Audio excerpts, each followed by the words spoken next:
श्रीमद् भागवत महापुराण पंचम स्कंद 14वां अध्याय भवाटवी का स्पष्टीकरण। श्री सुखदेव जी कहते हैं, राजन, देहाभिमानी जीवों के द्वारा सत्व आदि गुणों के भेद से शुभ, अशुभ और मिश्र 3 प्रकार के कर्म होते रहते हैं। उन कर्मों के द्वारा ही निर्मित नाना प्रकार के शरीरों के साथ होने वाला जो संयोग वियोग आदि रूप अनादि संसार जीवों को प्राप्त होता है, उसके अनुभव के 6 द्वार है। मन और 5 ज्ञानेंद्रिया, उनसे विवश होकर यह जीव समूह मार्ग भूलकर भयंकर वन में भटकते हुए धन के लोभी बनिजारों के समान परम समर्थ भगवान विष्णु के आश्रित रहने वाली माया की प्रेरणा से बीहड़ वन के समान दुर्गम मार्ग में पड़कर संसार वन में जा पहुँचता है। यह वन शमशान के समान अत्यंत अशुभ है। इसमें भटकते हुए उसे अपने शरीर से किए हुए कर्मों का फल भोगना पड़ता है। यहाँ अनेकों विघ्नों के कारण उसे अपने व्यापार में सफलता भी नहीं मिलती, तो भी यह उसके श्रम को शांत करने वाले श्री हरि एवं गुरुदेव के चरणारविंद मकरंद मधु के रसिक भक्त भ्रमरों के मार्ग का अनुसरण नहीं करता। इस संसार वन में मन सहित 6 इंद्रियां ही अपने कर्मों की दृष्टि से डाकुओं के समान है। पुरुष बहुत सा कष्ट उठाकर जो धन कमाता है, उसका उपयोग धर्म में होना चाहिए। वही धर्म यदि साक्षात भगवान परम पुरुष की आराधना के रूप में होता है, तो उसे परलोक में निःश्रेयस का हेतु बतलाया गया है।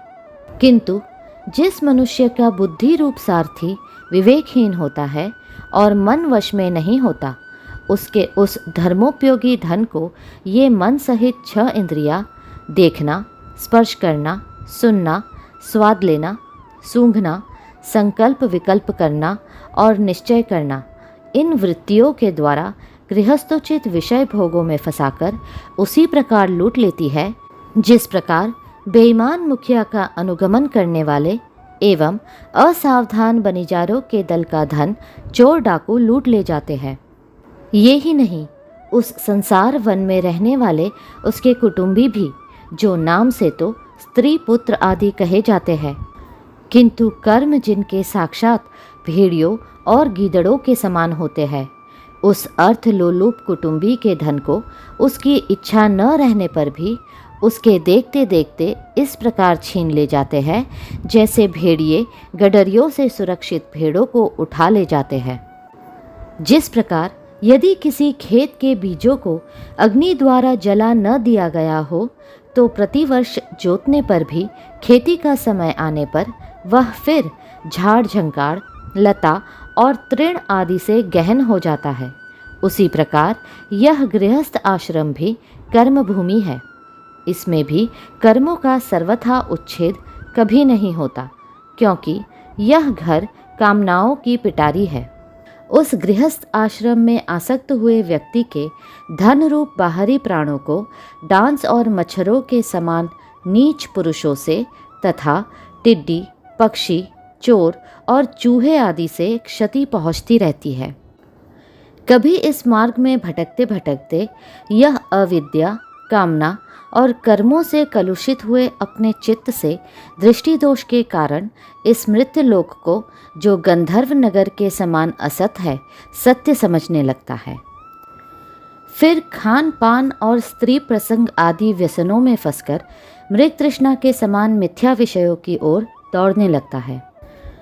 कभी बुद्धि के रजोगुण से प्रभावित होने पर सारे अनर्थों की जड़ अग्नि के मल रूप सोने को ही सुख का साधन समझकर उसे पाने के लिए लालायित हो इस प्रकार दौड़ धूप करने लगता है, जैसे वन में जाड़े से ठिठुरता हुआ पुरुष अग्नि के लिए व्याकुल होकर उन्मुख पिशाच की अर्थात अज्ञा बेताल की ओर उसे आग समझकर दौड़े। कभी इस शरीर को जीवित रखने वाले घर, अन्न, जल और धन आदि में अभिनिवेश करके इस संसार आरण्य में इधर उधर दौड़ धूप करता रहता है। कभी बवंडर के समान आंखों में धूल झोंक देने वाली स्त्री गोद में बिठा लेती है तो तत्काल रागांध सा होकर सत्पुरुषों की मर्यादा का भी विचार नहीं करता। उस समय नेत्रों में रजोगुण की धूल भर जाने से बुद्धि ऐसी मलिन हो जाती है कि अपने कर्मों के साक्षी दिशाओं के देवताओं को भी भुला देता है।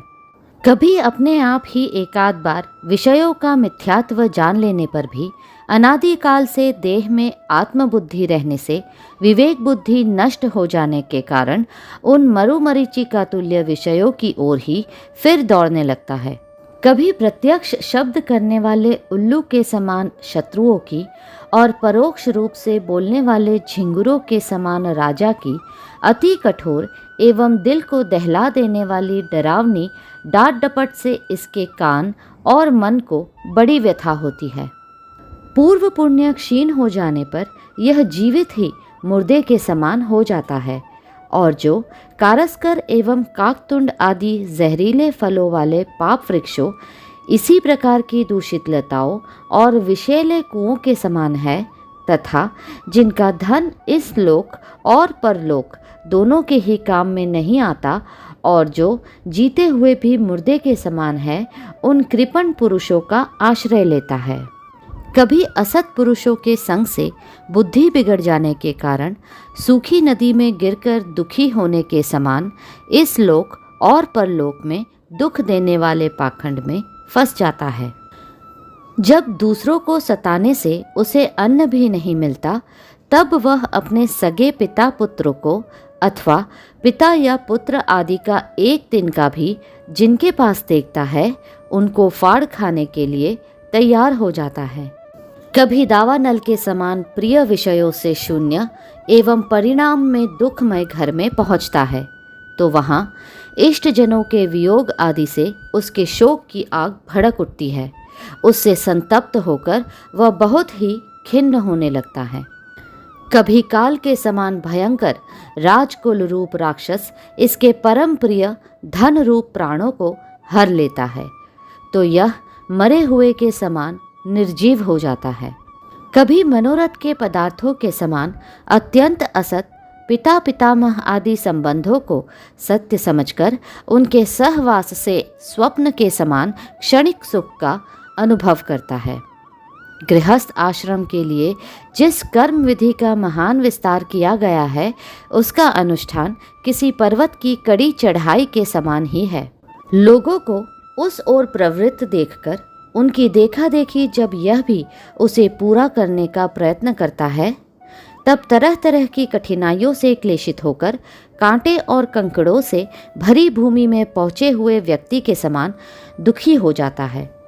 कभी पेट की असह्य ज्वाला से अधीर होकर अपने कुटुंब पर ही बिगड़ने लगता है। फिर जब निद्रा रूप अजगर के चंगुल में फंस जाता है, तब अज्ञान रूप घोर अंधकार में डूबकर सूने वन में फेंके हुए मुर्दे के समान सोया पड़ा रहता है। उस समय इसे किसी बात की सुधि नहीं रहती। कभी दुर्जन रूप काटने वाले जीव इतना काटते अर्थात तिरस्कार करते हैं कि इसके गर्व रूप दांत जिनसे यह दूसरों को काटता था टूट जाते हैं।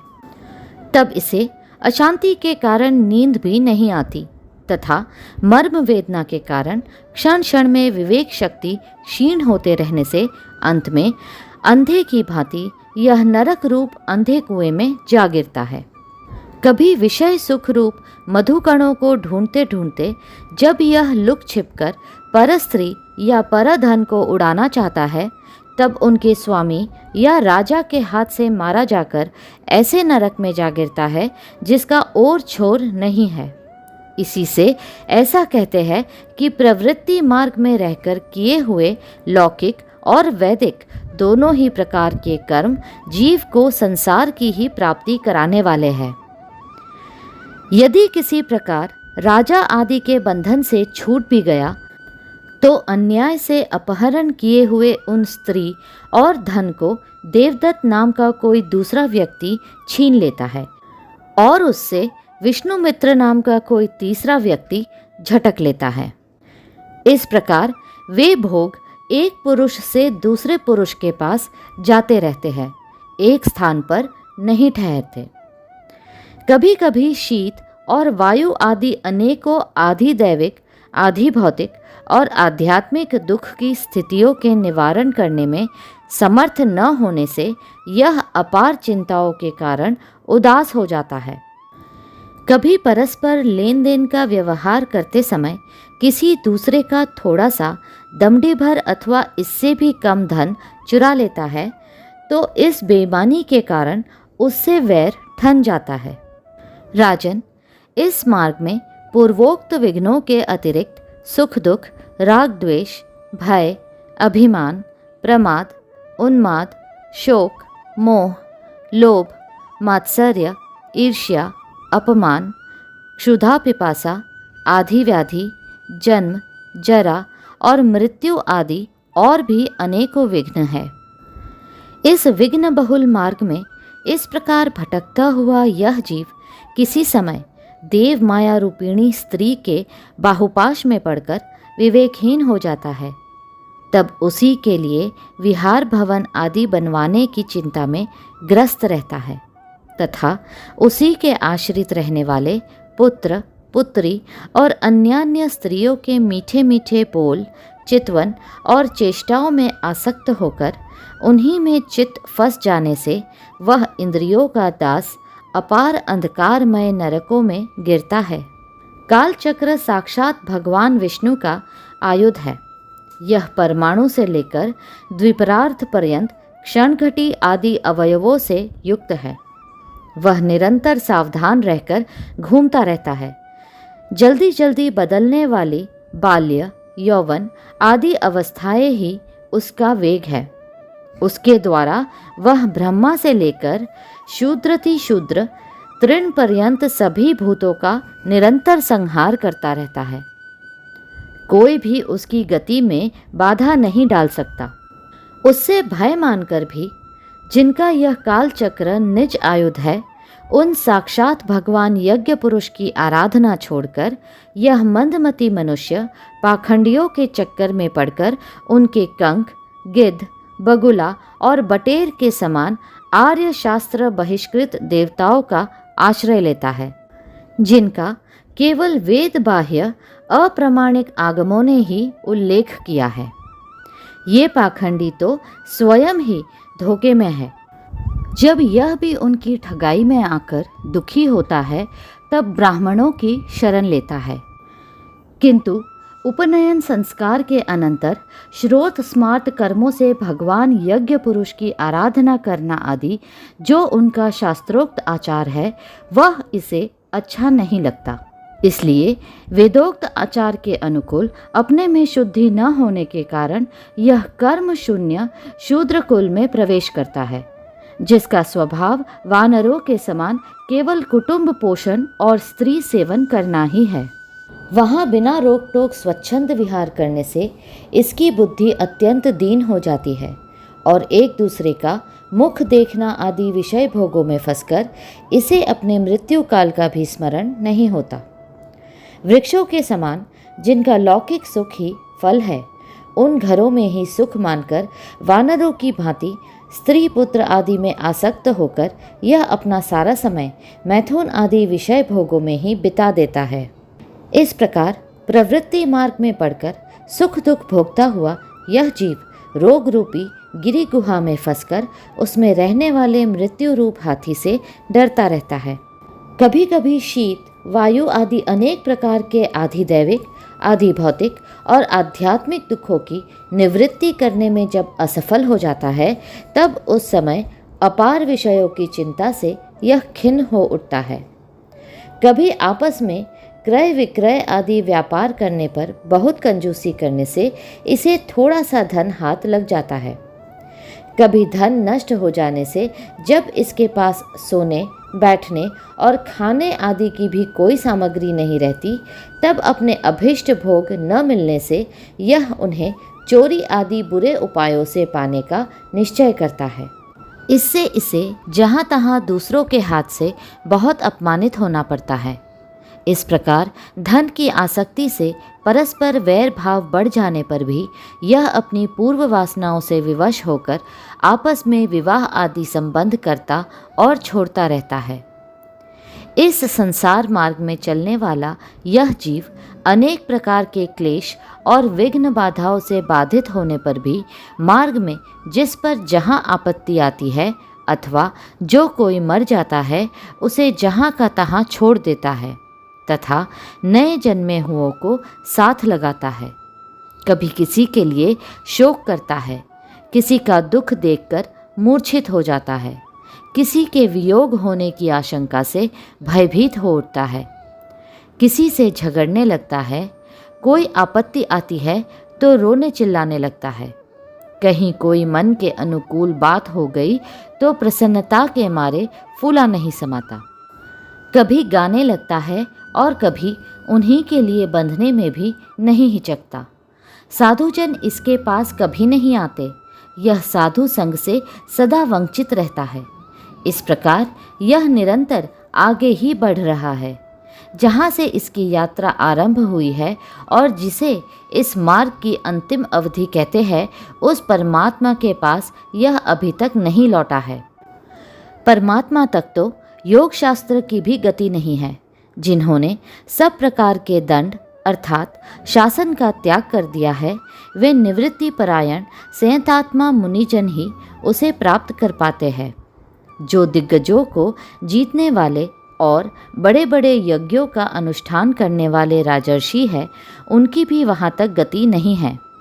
वे संग्राम भूमि में शत्रुओं का सामना करके केवल प्राण परित्याग ही करते हैं तथा जिसमें यह मेरी है ऐसा अभिमान करके वैर ठाना था, उस पृथ्वी में ही अपना शरीर छोड़कर स्वयं परलोक को चले जाते हैं।